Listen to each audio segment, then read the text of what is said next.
Cuando abrí la puerta y encontré mis maletas amontonadas en la calle como si fueran basura, no pude creerlo. Mi hijo Jorge me miró con una frialdad absoluta y sentenció: Ándele pues, mamá. El jefe me dejó la casa para mi nueva familia. Tienes 24 horas para empacar. En ese instante sentí un vacío punzante en el estómago y mis piernas temblaron tanto que casi caigo al suelo. El aire me faltaba y el corazón se me detuvo al entender que mi propio hijo era mi peor enemigo. Pero lo que él no sospechaba era que yo ya tenía un plan para defender mi dignidad. Suscríbete y activa la campana ahora mismo para no perderte ni un detalle de cómo logré hacer justicia. Esta es una historia real que te enseñará por qué nunca debes rendirte ante la ingratitud. Quédate hasta el final porque la verdad te dejará sin palabras. Soy Rosa María Hernández, tengo 72 años y vivo en Guadalajara, Jalisco. Dicen que el luto se siente en el silencio, pero para mí el luto tiene el olor del café de olla que Arturo tanto quería. Aquí estoy en esta cocina de Guanajuato, que ha sido mi reino por 40 años, pasando el trapo una y otra vez sobre la mesa de madera, como si pudiera borrar con fuerza la ausencia de mi viejo. El aroma de la canela y el piloncillo flota en el aire, pero hoy no me trae consuelo. Solo me recuerda que ya no hay nadie al otro lado de la mesa para estirar la mano y decirme que el café me quedó en su punto. Limpio la estufa, limpio las alacenas, limpio hasta que me arden las manos, intentando ignorar que la casa se siente demasiado grande, demasiado fría, ahora que los restos del funeral se han ido y solo quedamos los recuerdos y yo. Me detengo un momento frente a su silla vacía y me parece escucharlo todavía con esa voz ronca y tranquila que tenía.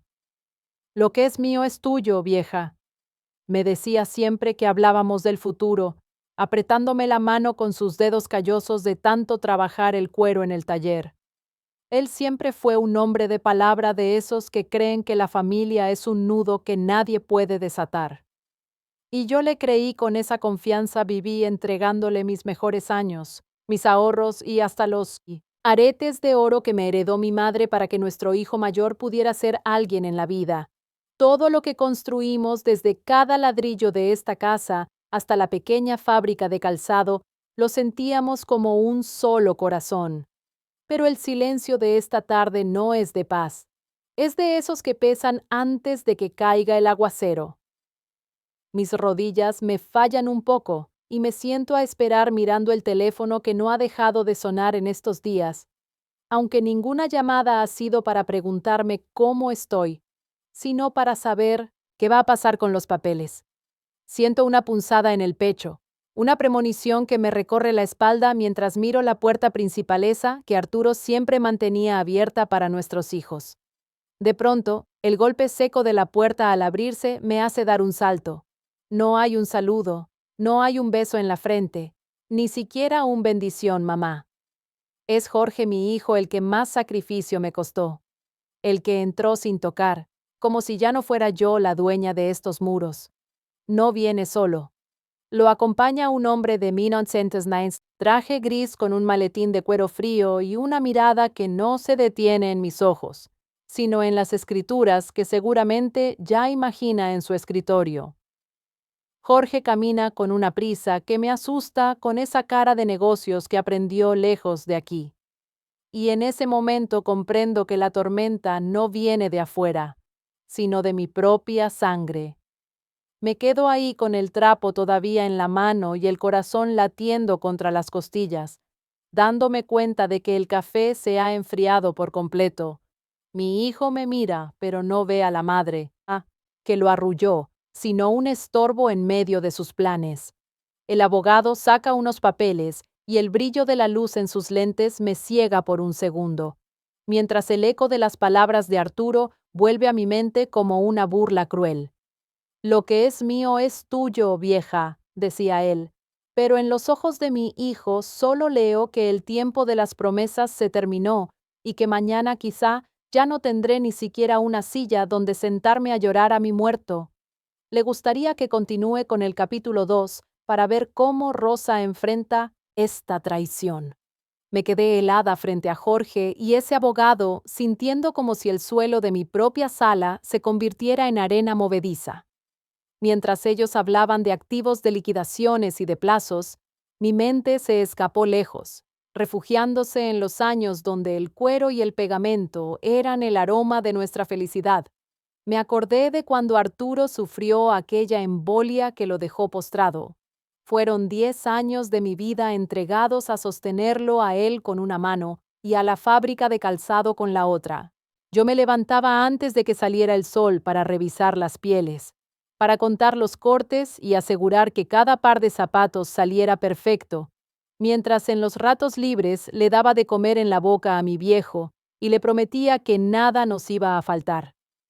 En aquel entonces, Jorge era mi orgullo, mi motor para no rendirme a pesar del cansancio que me cerraba los ojos. Me dolió en el alma, pero no lo dudé ni un segundo cuando me pidió dinero para irse a estudiar su maestría al extranjero. Fui al centro con el corazón apretado y vendí los aretes de oro que habían pasado de mi abuela a mi madre. Eran mi único tesoro. Pero para un hijo, una madre da hasta lo que no tiene. Usé cada peso de mis ahorros, esos que Arturo y yo juntamos peso sobre peso bajo el colchón, para que él pudiera tener un título y una vida mejor lejos del sudor del taller. En ese tiempo yo era la mujer fuerte, la que administraba el dinero y la que mantenía a flote el barco familiar sin quejarme jamás. Todavía puedo oler el pozole que preparé aquella última Navidad, que estuvimos todos juntos y en paz. Estábamos sentados a esta misma mesa. Arturo todavía podía sonreír un poco, y Jorge me abrazaba diciendo que yo era el pilar de la casa. Comíamos entre risas, brindando por la unidad y prometiendo que pasara lo que pasara, siempre nos cuidaríamos los unos a los otros. Aquella tarde, entre el vapor del rábano y el orégano, sentí que todo el sacrificio valía la pena, porque mis hijos eran hombres de bien agradecidos y con memoria. Qué equivocada estaba. Qué ciego es el amor de madre que no quiere ver las sombras que crecen en el corazón de los hijos. Ahora, al escucharlo hablar con esa frialdad que parece de hielo, no reconozco al niño que alimenté, con una prepotencia que me quema los oídos. Jorge me dice que una mujer de mi edad ya no tiene cabeza para manejar negocios, que la fábrica necesita manos jóvenes y que yo solo soy una administradora de casa que no entiende de leyes ni de herencias.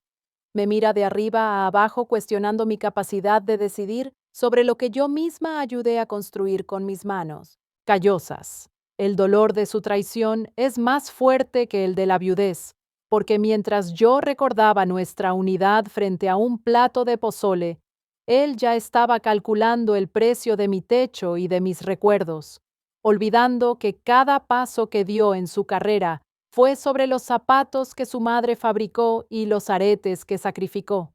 Sentí que el aire se espesaba en la sala, volviéndose rancio y pesado, mientras Jorge ponía sobre la mesa de centro un sobre amarillo que parecía quemar la madera.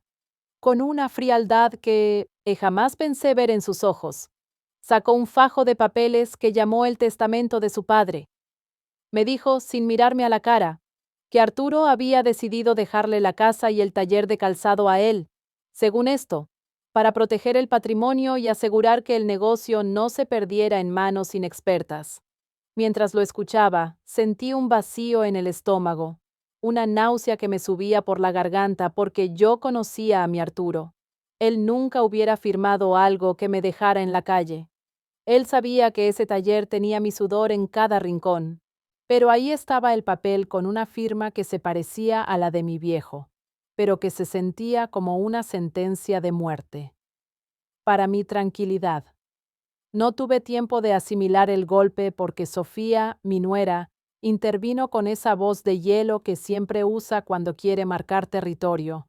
Me miró como quien mira un mueble viejo que ya no combina con la sala y me soltó así, sin más que tenía solo 24 horas para empacar mis cosas.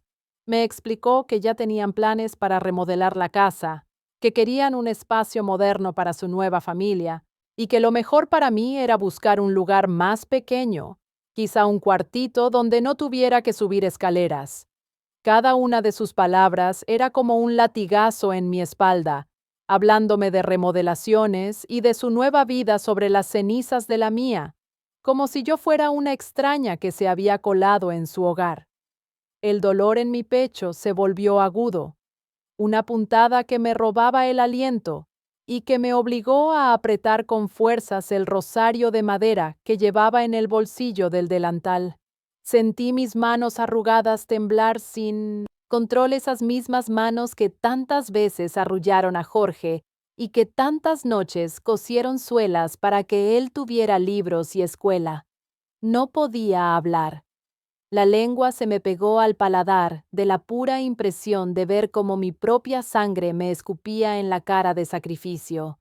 Me quedé ahí hundida en el sofá, sintiendo que las paredes de la casa que levantamos con tanto amor se me venían encima mientras ellos seguían discutiendo sobre metros cuadrados y acabados, como si yo ya no estuviera presente. Lo que más me dolía entre el temblor y el llanto contenido era la injusticia de que se olvidaran de que yo soy la dueña de la mitad de todo por ley. En sus planes de ambición, ignoraron que Arturo y yo nos casamos por lo civil, por bienes gananciales, y que por más papeles que presentaran, yo tengo el derecho de vivir en mi hogar hasta el último de mis días. Pero en ese momento de oscuridad, con el abogado asintiendo a todo lo que Jorge decía, me sentí pequeña y vulnerable, una vieja ignorante a la que querían pisotear. Apreté las cuentas del rosario hasta que me lastimaron los dedos rogándole a la Virgencita que me diera la fuerza que mis hijos me estaban robando, dándome cuenta de que la batalla por mi dignidad apenas estaba comenzando. Me levanté del sofá con una fuerza que no sabía que mis viejas piernas todavía guardaban, ignorando el mareo y el dolor que me apretaba el pecho. Caminé con paso firme hacia el rincón de la sala, donde la Virgencita de Guadalupe me miraba desde su altar, rodeada de las veladoras que nunca dejo apagar. Jorge intentó decirme algo sobre la logística de la mudanza, pero me volteé y lo encaré justo ahí bajo la mirada de la morenita. Con una voz que salió profunda y vibrante, como si la misma tierra de Guanajuato estuviera hablando a través de mí, le grité que cría cuervos y te sacarán los ojos, recordándole que ese dicho nunca había sido tan amargo como en ese momento. Le reclamé por cada sacrificio, por cada arete de oro vendido y por cada noche que pasé cosiendo suelas para que él tuviera las manos limpias y el traje puesto. Mientras ahora me pagaba queriendo arrojarme a la calle como si yo fuera un estorbo o un mueble viejo. Él se quedó mudo con la cara roja de rabia o de vergüenza, no lo sé, pero su esposa Sofía intentó intervenir con sus aires de dueña. Fue entonces cuando la puerta se abrió de golpe y entró mi Laura, mi hija menor, la que siempre ha estado conmigo bañando a su padre y cuidando el taller sin pedir nada a cambio. Venía agitada con los ojos llorosos, pero decididos, y en su mano derecha apretaba un sobre que yo no había visto nunca. Sin decir una palabra, sacó una nota escrita de puño y letra por Arturo, doblada junto a un documento oficial con el sello del notario público que mi viejo había buscado en secreto semanas antes de morir. Laura leyó en voz alta las palabras de su padre, que eran como un bálsamo para mi alma y un balde de agua helada para Jorge. Arturo sabía perfectamente de lo que su hijo era capaz, y por eso dejó bien claro que cualquier testamento que no fuera el público abierto ante notario quedaba invalidado por este documento posterior. Mi marido estipuló que la casa era mía, por bienes gananciales y que yo tenía el derecho de habitación de por vida, además de que nadie podía obligarme a vender mientras yo estuviera en este mundo. Jorge y su abogado revisaron el papel con manos temblorosas, dándose cuenta de que sus mentiras legales se caían a pedazos frente a la verdadera voluntad de un hombre que, aunque enfermo, nunca dejó de ser justo. Miré a mi hijo a los ojos y con una calma que me sorprendió a mí misma, le dije que no me interesaba pelear por la fábrica ni por el dinero, sucio de sus ambiciones. Le entregué las llaves del taller, pero le advertí que mi casa y mi dignidad no estaban a la venta ni en remate. Exigí que se fuera en ese mismo instante, junto con su abogado y su desprecio, porque en este hogar, bajo el manto de la Virgen, ya no había lugar para hijos que olvidan el valor de la madre que los trajo al mundo. Jorge salió sin mirar atrás, derrotado por la verdad de un muerto y el coraje de una madre que decidió que ya no iba a bajar la cabeza nunca más. Han pasado 3 meses desde que el silencio volvió a ser el dueño de estos pasillos, pero ahora es un silencio que no pesa, sino que me abraza con una calma que creí perdida para siempre. Jorge se fue de Guanajuato poco después de aquella tarde amarga, herido en su orgullo de hombre, que creía que por ser el varón, podía pasar por encima de la voluntad de su padre y de mis derechos. Me dolió en el alma verlo partir con esa rabia en los ojos, pero entendí que mi casa no podía seguir siendo el escenario de sus ambiciones. Sé que está en otra ciudad intentando levantar sus propios negocios y aunque cada noche le pido a la Virgencita que lo cuide, ya no permito que su sombra me quite el sueño ni la paz. Hoy la cocina huele a fiesta porque Laura viene a comer. He pasado la mañana entera moliendo el chile y las especias para prepararle un mole poblano, de esos que llevan horas de paciencia y cariño. Mientras muevo la cazuela de barro, me doy cuenta de que el amor de un hijo no es una obligación que se firma en un papel ni un contrato que se hereda por apellido, sino una elección que se cultiva día con respeto y presencia. Laura no se quedó conmigo por el testamento, sino porque su corazón es tan noble como el cuero que su padre tanto amaba. Y ahora entiendo que la verdadera familia es la que se queda cuando las luces del funeral se apagan. Pues mira, mi hijo, me dije a mí misma pensando en Jorge. El respeto no se hereda como si fuera una moneda. El respeto se gana y cuando es necesario se defiende con las uñas. El abogado me explicó que en este estado de Guanajuato las leyes me protegen más de lo que yo imaginaba, por estar casada bajo bienes gananciales. La mitad de esta casa siempre fue mía y mi Arturo, que en paz descanse, se aseguró de que nadie pudiera sacarme de aquí mediante ese derecho de habitación que me otorgó ante notario. Triste que tuviera que aprender estas palabras legales a mis años y por culpa de mi propia sangre, pero ahora camino por mis salas sabiendo que nadie puede empacar mi vida en 24 horas. Ya no soy la madre sumisa que solo baja la cabeza. Soy una mujer que sabe que su abnegación tiene un límite y que ese límite es la dignidad. La tarde empieza a caer y los últimos rayos de sol entran por la ventana, iluminando el vapor de mi café de olla que descansa sobre la mesa. Escucho los pasos de Laura que llega y una sonrisa me nace desde muy adentro, una que no conocía hace mucho tiempo. Me acerco al altar de la Virgen de Guadalupe, ese que fue mi único refugio en la tormenta, y con un soplo suave apago la veladora, sintiendo que ya no necesito esa luz para encontrar mi camino. Cierro la puerta con llave, no por miedo, sino por seguridad, y me siento a disfrutar de mi café en un silencio bendito.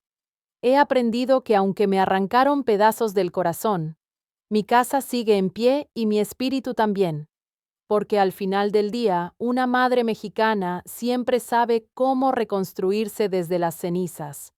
Han pasado 3 meses desde que recuperé la paz en mi hogar de Guanajuato. Jorge se marchó a otra ciudad herido en su orgullo machista, mientras yo sigo aquí protegida por las leyes de bienes, gananciales y el derecho de habitación que Arturo me heredó. Mi hija Laura viene a comer mole poblano con frecuencia. Ella es mi verdadero apoyo y quien me recordó que la familia se elige con respeto. He aprendido que mi hogar es mi refugio y que mi sacrificio terminó donde empezó mi dignidad. Moraleja. El respeto no es una herencia que se recibe, es un valor que se defiende. Consejo: asegúrense siempre de formalizar sus documentos ante un notario para que su voluntad y su techo estén protegidos de cualquier ambición. ¿Alguna vez han sentido que su propio sacrificio fue ignorado por quienes más aman? Rosa María Hernández Años, M.